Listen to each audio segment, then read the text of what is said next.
7 جگہ بسم اللہ مت پڑھنا ورنہ انسان کافر ہو جاتا ہے، خبردار۔ بسم اللہ الرحمن الرحیم۔ قرآن مقدس اللہ کی عظیم کتاب ہے، یہ برکت والی کتاب ہے۔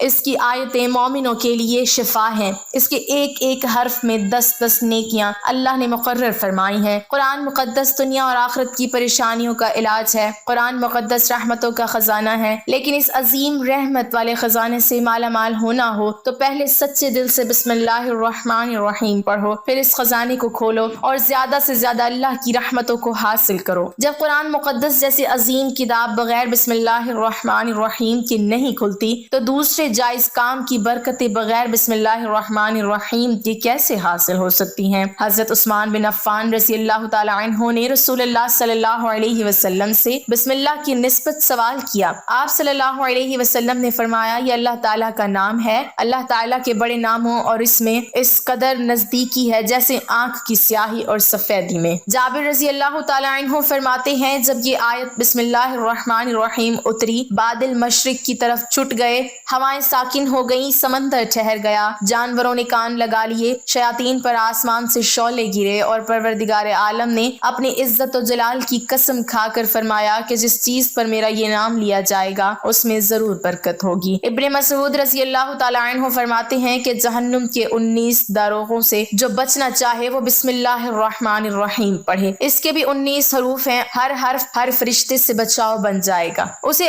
ابن عطیہ نے بیان کیا ہے لیکن کچھ ایسی جگہیں ہیں جہاں پر بسم اللہ الرحمن الرحیم پڑھنا حرام ہے، جائز ہی نہیں ہے۔ ہر انسان جہاں چاہتا ہے پڑھ لیتا ہے، کچھ لوگوں کی ایسی عادت بن جاتی ہے کہ وہ ہر کام کرنے سے پہلے ایک دم بسم اللہ الرحمن الرحیم پڑھتے ہیں، تو کچھ ایسی بھی جگہ ہے جہاں پہ بسم اللہ ہمیں نہیں پڑھنا چاہیے، جہاں پر بسم اللہ انسان اگر پڑھے گا تو وہ گنہگار ہوگا۔ بسم اللہ کا پڑھنا ایسی جگہ پر ایسے مقامات پر جائز ہی نہیں ہے۔ اب آپ یہ سمجھ لیجئے کہ کون سے مقامات پر بسم اللہ پڑھنا چاہیے، کن مقامات پر بسم اللہ نہیں پڑھنا چاہیے۔ ناظرین آپ نے سنا ہوگا کہ ہر کام شروع کرنے سے پہلے بسم اللہ الرحمن الرحیم پڑھنا چاہیے، کیونکہ بسم اللہ الرحمن الرحیم کا معنی ہے کہ اللہ کے نام سے شروع جو بڑا مہربان نہایت رحم والا ہے، یعنی ہم کام کو جو شروع کر رہے ہیں وہ اللہ کے نام سے شروع کر رہے ہیں تاکہ اللہ تعالی ہماری اس کام میں برکت عطا فرما دے۔ اور بسم اللہ پڑھنے کے فائدے بھی بہت زیادہ ہوتے ہیں کہ اگر کوئی انسان کسی کام کو پڑھ کے کرتا ہے تو اللہ تبارک و تعالی اس کے اس کام میں برکت عطا فرماتا ہے، اور یہ سنت بھی ہے۔ حضور صلی اللہ علیہ وسلم نے بہت سارے مقامات پر ہمیں بسم اللہ الرحمن الرحیم پڑھنے کی تاکید فرمائی ہے، اور حضور صلی اللہ علیہ وسلم نے بسم اللہ الرحمن الرحیم پڑھنے کا حکم دیا ہے۔ اب اگر آپ کوئی بھی نیک کام شروع کر رہی ہیں، اس نیک کام شروع کرنے سے پہلے بسم اللہ الرحمن الرحیم اگر آپ پڑھ لیں گے تو آپ کی سنت بھی ادا ہو جائے گی اور اس پہ آپ کو ثواب بھی ملے گا اور اس کی برکتیں بھی آپ کو ملیں گی۔ اگر آپ نے کسی نیک کام شروع کرنے سے پہلے بسم اللہ پڑھ لیا تو پھر انشاءاللہ اس میں آپ کا نقصان نہیں ہوگا، اللہ تعالیٰ خود آپ کا حامی و مددگار اور ناصر بن جائے گا، کیونکہ آپ نے اپنے کام کو اللہ کے نام سے شروع کیا ہے کہ ہمارا کام تھا کرنا، اور بندہ کیا کرتا ہے اور اس کے بس میں ہوتا کیا ہے؟ بندہ تو اسباب اختیار کرتا ہے، اور بندہ کر بھی کیا سکتا ہے؟ بندے کے ذمہ صرف اسباب کا اختیار کرنا ہے کہ آپ کسی کام کو کرنے سے پہلے سبب اختیار کریں کہ ہمیں یہ کام کرنا ہے، باقی اللہ کے سپرد کر دیں۔ آپ اپنے کام کو کریں، باقی جو آپ کا کام ہے وہ اللہ تبارک و تعالیٰ کے سپرد کر دیں۔ ایک مرتبہ ایک صحابی آ کر عرض کیا یا رسول اللہ صلی اللہ علیہ وسلم میں پریشان ہوں، ہمارے اونٹ کہیں کھو گئے ہیں۔ تو آپ صلی اللہ علیہ وسلم نے ان کو یہ بتایا کہ اللہ پہ بھروسہ کرو، اور اللہ پہ بھروسہ ہی اصل چیز ہے۔ یہ بولو کہ میں نے اللہ پر بھروسہ کر لیا، اللہ پاک کافی بہترین کارساز ہے۔ تو کچھ صحابہ کرام کہنے لگے یا رسول اللہ صلی اللہ علیہ وسلم ہمیں اللہ کی ذات پر بھروسہ ہے، کیا ہم اپنے اونٹوں کو ایسے ہی چھوڑ دیں؟ اگر ہماری قسمت میں ہوں گے تو ہمارے اونٹ واپس آ جائیں گے، اور مقدر میں نہیں ہوں گے تو چلے جائیں گے، ہمیں اللہ کی ذات پر بھروسہ ہے۔ تو آپ صلی اللہ علیہ وسلم نے فرمایا کہ نہیں، پہلے اپنے اونٹ کو باندھو، پھر اللہ کی ذات پر یقین کرو، پھر اللہ کی ذات پر بھروسہ کرو، یعنی ہمارے ذمے کے جو کام ہے وہ ہمارے اوپر کرنا لازم ہے۔ اسباب کا انکار کرنے والا جاہل ہوتا ہے۔ اسباب کا انسان انکار کر نہیں سکتا کہ نہیں ہم تو ہاتھ پہ ہاتھ رکھ کے بیٹھ جائیں گے،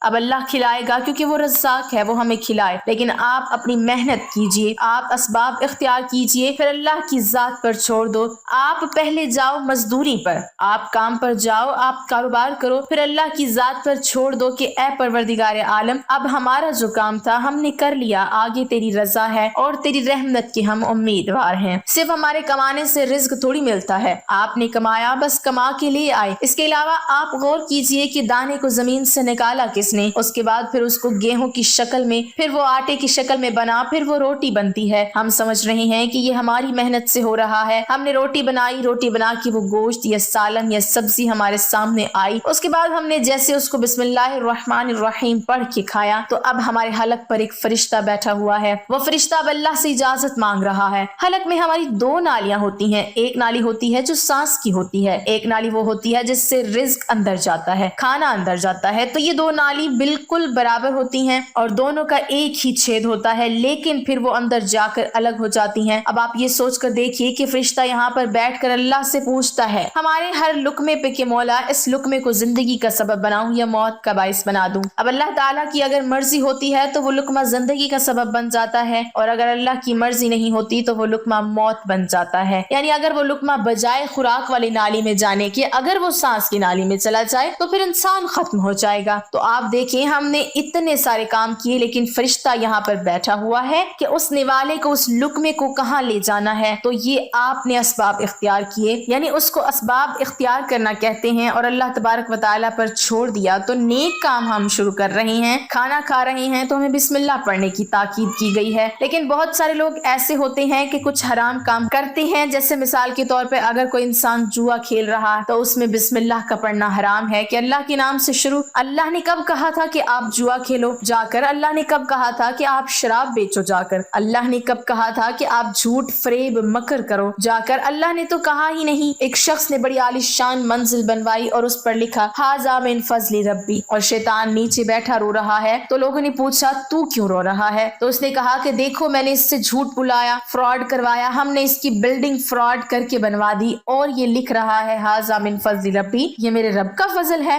اللہ نے کہاں کہا تھا کہ جھوٹ بول کے کمانا؟ اللہ نے کہاں کہا تھا کہ ڈونگ کرنا؟ اللہ نے کہاں کہا تھا کہ فراڈ کرنا؟ تو مقصد صرف یہ ہے کہ شیطان تو ہر طرح سے انسان کو بہکاتا ہے، تو اس لیے حرام کاموں سے پہلے ہمیں بسم اللہ ہرگز نہیں پڑھنا چاہیے۔ ہمیں ہر نیک کام شروع کرنے سے پہلے بسم اللہ الرحمن الرحیم پڑھنا چاہیے۔ ہمیں احتیاط رکھنا چاہیے کہ جب ہم باتھ روم کے اندر داخل ہو چکے ہوں، نہانے سے قبل بسم اللہ نہ پڑھیں، باتھ روم میں جانے سے پہلے ہم بسم اللہ الرحمن الرحیم پڑھیں، اور باتھ روم کے نکلنے کے بعد جب کپڑے پہنے تو پھر بسم اللہ الرحمن الرحیم پڑھیں۔ اور کوئی انسان کاروبار کرتا ہے، اب اس نے جھوٹ بولا اور پھر اس کے بعد پیسے لیتے وقت بسم اللہ الرحمن الرحیم پڑھا، تو ایسی جگہوں پر جہاں پر حرام کام کوئی بندہ کرتا ہے تو وہاں پر بسم اللہ الرحمن الرحیم نہیں پڑھنا چاہیے، کیونکہ اللہ تبارک و تعالیٰ نے آپ کو دنیا میں چھوٹ دے رکھی ہے کہ جیسا کرو گے ویسا بھرو گے۔ اللہ سب کو دیکھ رہا ہے کہ کون کیا کر رہا ہے، تو جو کچھ ہم کر رہے ہیں صحیح یا غلط، اس کے بعد پھر لوگ کہتے ہیں کہ یہ تو اللہ کی مرضی ہے، لیکن یاد رکھنا یہ اللہ کی مرضی نہیں،